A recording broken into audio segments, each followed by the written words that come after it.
Ngayong araw pala ay magluluto tayo ng pansit. Ayan, nagluto ako ng pansit gisado.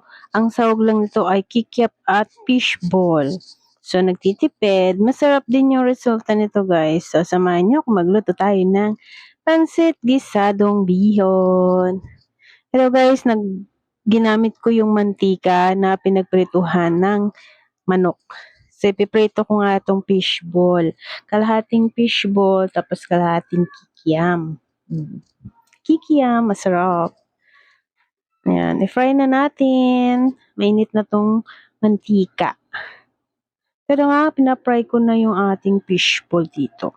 Half lang yung ginamit ko dito na fishball. Magtira pa ako ng konti para mayroon kaming dinudukot-dukot na ipiprito-prito. Lalo na yung anak ko mahilig yan sa fishball tsaka kikiam. Tapos ito nga isang balot na bihon yung aking iluluto dito. Yan. Kas kami lang kasi po yung kakain. Ito naman yung kikiam, tinuos lang natin ng mabuti. Yan, lumalaki siya pagluto na. Ang aking taga-video nga pala dito ay aking ang prinsesa, walang pasok, kaya nandito sa bahay. Siyang nagbibideo-video niyan sa akin. So, ginisa ko na nga yung bawang, sibuyas, at itong carrots at repolyo. Nugasan natin to syempre, malinis. Ayan. Habang nandito ako sa Pilipinas, sa Bulacan, ayan, ipagluluto-luto ko muna sila at tayo magba-vlog-vlog din. Nilagyan ko nga din po ito ng magic sarap para sumarap. Ayan, magma-magic siya kasi masarap. And then nga po, nilagay ko lahat yung maliit na sachet at then iluto-luto natin, igisa-gisa natin yung gulay at after nyan ay ating takpan. So, ayan, after for 3 minutes, pwede na at atin itong haluin. Luto na yung ating gulay at ilagay natin yung ating fishball kikiam dyan. Yung piniritong kikiam at fishball. Ayan.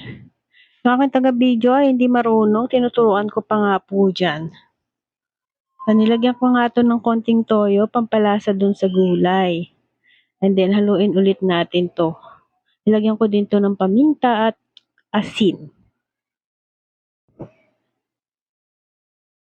Yan, isang kutsa lang natin ito mabuti hanggang sa maluto yung ating gulay. Ayan, kung bago ka pala sa aking channel, paki-comment naman po kung hanggang saan nakaabot ang aking video na to. At make sure, salamat po.